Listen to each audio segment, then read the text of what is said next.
Hai semua, terima kasih banyak udah klik video ini. Perkenalkan, aku Prapti. Aku harap kalian suka dengan cerita yang akan aku bahas kali ini. Di channel paling kepo, apalagi kalau bukan Kopi Kepo. Hai semua, kalian apa kabar? Semoga selalu sehat ya. Oh iya, kalian lebih suka nonton film atau baca buku nih?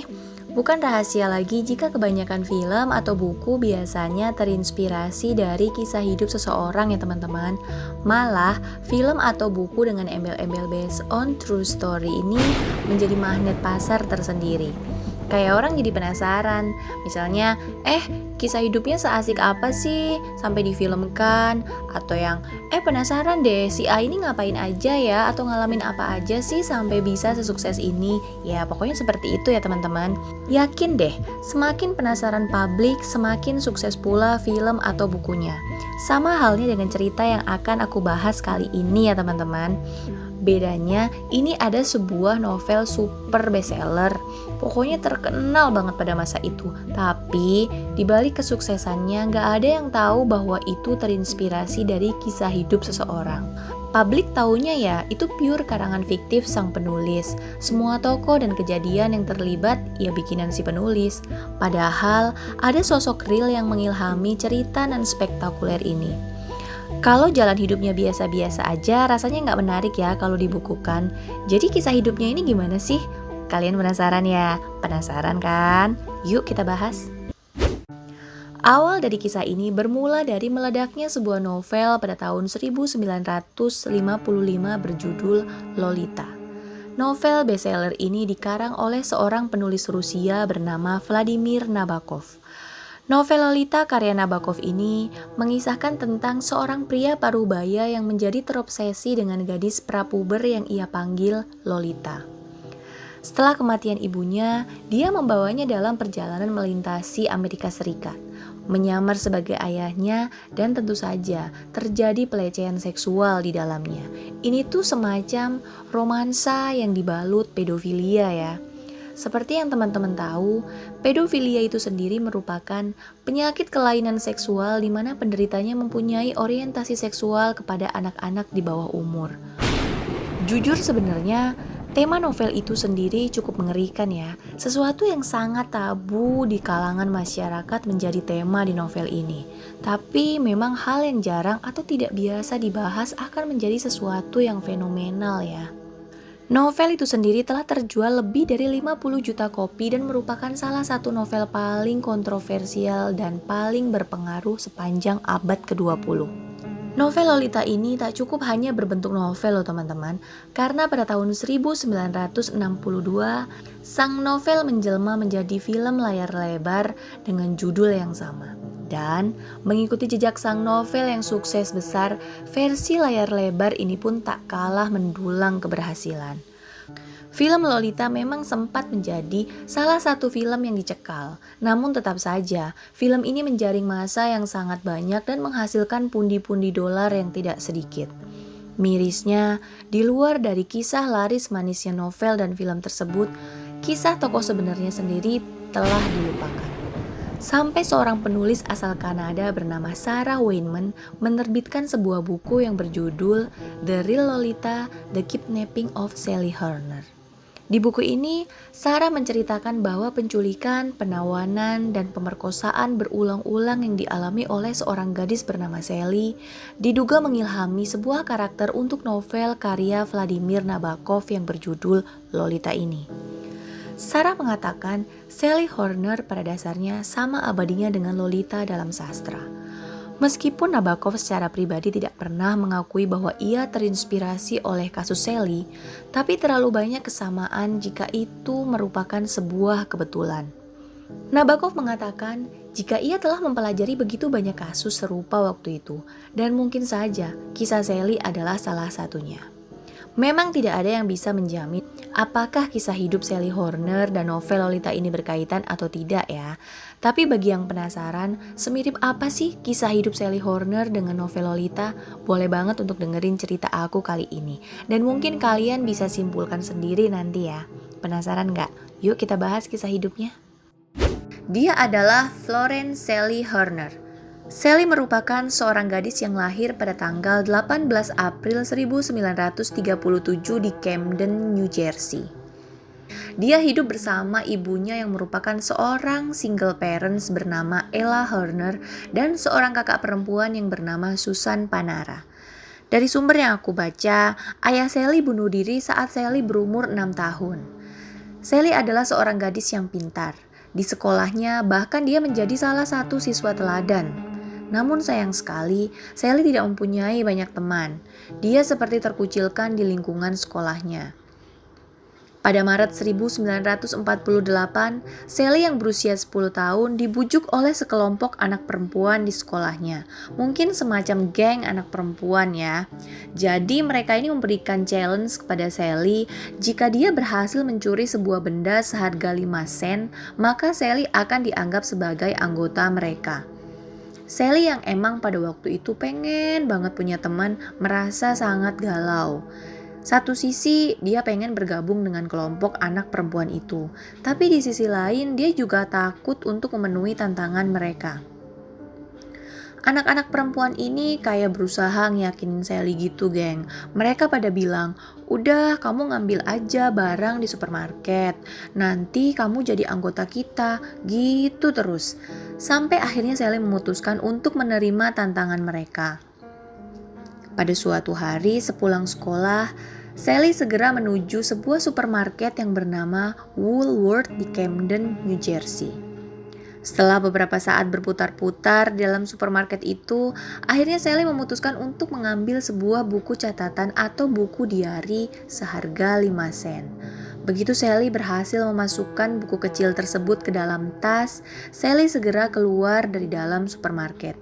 Namun sayang sekali, perbuatan Sally ini dipergoki oleh seorang laki-laki. Laki-laki tersebut memperhatikan gerak-gerik Sally dan mulai mengikuti Sally keluar dari supermarket. Saat dirasa Sally berada di tempat yang sepi, pria misterius tersebut segera menghadang Sally dan mengatakan jika dia adalah seorang anggota FBI. Dia mengatakan bahwa dia telah melihat perbuatan Sally, dan jika Sally dilaporkan ke polisi, hal itu bisa membuat Sally masuk penjara. Saat itu Sally benar-benar terkejut dan sangat takut ya teman-teman. Ketahuan mencuri aja udah sangat takut ya. Ini lagi yang mergoki anggota FBI. Aduh, makin-makin ya si Sally.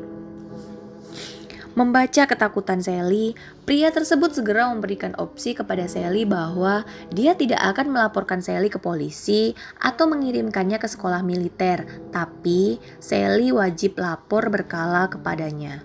Sally yang emang pada waktu itu sudah sangat ketakutan percaya saja dengan apa yang dikatakan lelaki tersebut. Setelah berjanji untuk selalu lapor kepadanya, lelaki misterius tersebut segera melepaskan Sally dan menyuruhnya pulang. Sally itu benar-benar gak punya pilihan lain ya teman-teman. Dia tuh gak mau bikin ibunya yang hidupnya sudah cukup sulit menjadi tambah susah. Apalagi saat itu kakak perempuan Sally yang bernama Susan juga diketahui hamil di luar nikah. Lalu siapa laki-laki misterius itu? Benarkah dia anggota FBI? Dia bernama Frank LaSalle. Frank ini seorang mekanik yang telah berusia 50 tahun. Sudah sepuh ya geng. Frank juga jelas bukan seorang anggota FBI ya. Bahkan dia adalah seorang mantan narapidana yang baru saja bebas 2 bulan. Dan kasus yang menyeretnya ke penjara adalah dia diduga telah melecehkan dan memperkosa beberapa wanita dan anak-anak di bawah umur geng. Oke, ternyata rekam jejaknya cukup mengerikan. Jadi si Frank ini semacam menemukan korban baru ya teman-teman. Setelah kejadian hari itu, Frank diam-diam mulai mengintai Sally, menyelidiki Sally sekolah di mana, rumahnya di mana, tinggal sama siapa, pokoknya semua hal tentang Sally dicari tahu sama si Frank. Sally sendiri tidak mendengar kabar darinya selama beberapa bulan, sampai pada bulan Juni 1948, tak lama setelah Sally berusia 11 tahun, Frank ini tiba-tiba menghadangnya saat Sally pulang dari sekolah. Saat itu, Frank mengatakan bahwa ada perubahan rencana. Jadi, Sally ini nggak usah lagi lapor berkala kepadanya, namun harus menemaninya ke Atlantic City, New Jersey atas permintaan FBI. Dan jika Sally menolak, maka Sally akan dimasukkan ke sekolah militer. Sally sangat bingung waktu itu. Dia tidak mungkin ikut dengan Frank. Apa yang harus dia katakan kepada ibunya? Bagaimana caranya dia meminta izin? Tapi, untuk masuk sekolah militer juga sangat menakutkan baginya. Namun Frank berhasil membujuk Sally agar dia berbohong kepada ibunya. Sally disuruh untuk mengatakan kepada ibunya bahwa dia diajak oleh keluarga temannya untuk berlibur ke sebuah pantai di Atlantic City. Bahkan untuk melancarkan aksinya, si Frank ini sampai menyewa seorang perempuan untuk berpura-pura meminta izin kepada ibu Sally. Ella Horner tentu saja sangat bingung saat itu ya. Sebagai seorang ibu, dia tidak mampu memberikan liburan yang layak untuk anaknya. Namun, mengizinkan Sally berlibur bersama keluarga lain berat juga baginya. Tapi akhirnya Ella mengizinkan putrinya pergi berlibur. Juli 1948, Sally benar-benar pergi dengan Frank. Kota pertama yang mereka kunjungi adalah Atlantic City, New Jersey. Di sana mereka menampilkan diri sebagai ayah dan anak. Selama bulan Juni dan Juli ini, Sally masih sering menghubungi ibunya ya. Sampai pada akhir Juli, si Sally ini benar-benar tidak lagi menghubungi ibunya. Dan itu membuat perasaan Ella sangat khawatir. Karena merasa ada yang tidak beres, akhirnya Ella melaporkan kehilangan anaknya ke pihak kepolisian. Pencarian Sally Horner pun segera dimulai, dan polisi mulai mencari keberadaan mereka di New Jersey, kota yang disebutkan Sally saat berpamitan. Mendengar dirinya menjadi buronan karena dianggap penculik Sally, Frank segera pindah ke kota Baltimore. Dan benar saja, tak lama setelah kepindahannya, polisi berhasil menemukan rumah sementara Frank dan Sally di Atlantic City. Dan saat menggeledah rumah tersebut, polisi menemukan sebuah foto anak perempuan yang sedang bermain ayunan. Foto anak itu dikonfirmasi sebagai Sally Horner. Mulai saat itu, pencarian Sally Horner dilakukan besar-besaran. Berbagai media cetak maupun elektronik berusaha meliput kejadian itu. Sementara itu, Sally yang telah pindah ke kota Baltimore disekolahkan di sebuah sekolah Katolik oleh Frank. Tentu saja Sally menggunakan nama samaran ya. Dan yang paling membuat miris, selama Sally bersama dengan Frank, Sally ini sangat banyak mengalami kejadian yang tidak menyenangkan. Mulai dari diperdaya, diintimidasi, dilecehkan bahkan diperkosa ya teman-teman. Si Frank ini mensugesti alam bawah sadar Sally bahwa kehidupan ayah dan anak yang memang seperti ini. Dan lagi, Sally ini selalu diancam akan dilaporkan ke polisi atau FBI jika dia menolak perintah Frank. Duh, kasihan banget si Sally ya. Beberapa saat kemudian, polisi berhasil melacak keberadaan Frank dan Sally di Baltimore. Namun secepat kilat, Frank segera memboyong Sally untuk kembali pindah ke kota lain dan kali ini mereka pindah ke kota Dallas. Di kota ini, Sally juga sempat disekolahkan di sebuah sekolah Katolik dengan masih memakai nama samaran. Tapi, di kota inilah akhirnya ada seorang tetangga yang mulai curiga dengan gerak-gerik anak dan ayah gadungan ini. Tetangga tersebut bernama Ruth Janice. Dia merasa sangat janggal dengan tindak tanduk mereka. Suatu hari, Ruth mengundang mereka untuk makan malam di rumahnya. Setelah selesai makan dan Frank sedang mengobrol dengan suaminya, Ruth diam-diam menginterogasi Sally. Namun Sally yang sudah terlanjur dicuci otaknya oleh Frank tidak berani untuk mengatakan yang sebenarnya. Hingga akhirnya tak lama kemudian Ruth Janice pindah ke San Jose, California. Sally waktu itu mulai merasa kalau ada yang salah dengan hidupnya. Sally akhirnya berani curhat ke salah seorang temannya di sekolah Katolik. Tentu saja temannya saat itu sangat terkejut dan menyuruh Sally untuk berhenti melakukannya. Sejak kejadian itu, Sally mulai berani untuk menolak keinginan Frank. Namun Frank selalu saja mengancam Sally dan terus-menerus melakukan tindakan bejatnya. Sally yang ketakutan gak punya pilihan lain ya teman-teman. Kembali ke Ruth Janice sang tetangga ya. Jadi walaupun dia sudah pindah, Ruth ini masih tetap penasaran dan ngerasa aneh dengan Sally dan Frank. Rasa penasarannya membuat Ruth mengirim sebuah surat untuk Frank. Dia menuliskan bahwa ada banyak lowongan pekerjaan di San Jose, California yang mungkin saja cocok untuk Frank. Karena iming-iming tersebut, akhirnya Frank membawa Sally untuk kembali pindah dan kali ini menuju kota tempat Ruth tinggal yaitu San Jose, California. Pada tanggal 22 Maret 1950, saat Frank sedang pergi mencari pekerjaan, Ruth kembali menemui Sally dan menginterogasinya lagi. Tapi kali ini akhirnya Sally berterus terang tentang apa yang dialaminya. Tentu saja Ruth sangat terkejut dengan cerita Sally, walaupun dari awal dia memang sudah mencium ada yang tidak beres. Tak buang-buang waktu lagi, Ruth segera menyuruh Sally menelpon keluarganya di New Jersey dan segera menghubungi FBI untuk menangkap Frank. Akhirnya Sally dijemput dan kembali ke pelukan Ella, ibunya setelah 21 bulan diculik oleh Frank. Gila emang si Frank. Di hari yang sama, Frank juga ditangkap oleh pihak kepolisian saat dia pulang dari mencari pekerjaan. Frank ditangkap tanpa perlawanan, namun saat polisi menginterogasinya, dia tetap merasa jika Sally adalah anaknya. Bahkan gilanya, dia mengaku telah menikah dengan Ella, ibu Sally. Polisi tidak percaya begitu saja keterangan Frank, apalagi saat keterangan itu dikonfirmasi ke ibu Sally, Ella Horner membantah keras. Jangankan menikah, kenal aja enggak. Gemes kan gue jadi emosi nih. Polisi lebih gencar menginterogasi Frank selama hampir 2 minggu sampai akhirnya Frank mengakui semua tuduhan polisi kepadanya. Atas kesalahan fatal yang telah dilakukannya, Frank dihukum selama 30 tahun oleh pihak kepolisian New Jersey. Lalu gimana nasib Sally nih teman-teman? Kehidupan Sally setelah kembali dari penculikan itu tidak mudah ya teman-teman. Karena berita tentang penculikannya begitu gempar saat itu. Seluruh kota seperti memperhatikan Sally dan mulai menggunjing tentangnya. Sally dan keluarganya seperti dikucilkan oleh warga di kotanya. Seolah-olah semua kejadian ini Sally yang mau. Sally dianggap sebagai perempuan yang genit dan nakal. Aduh.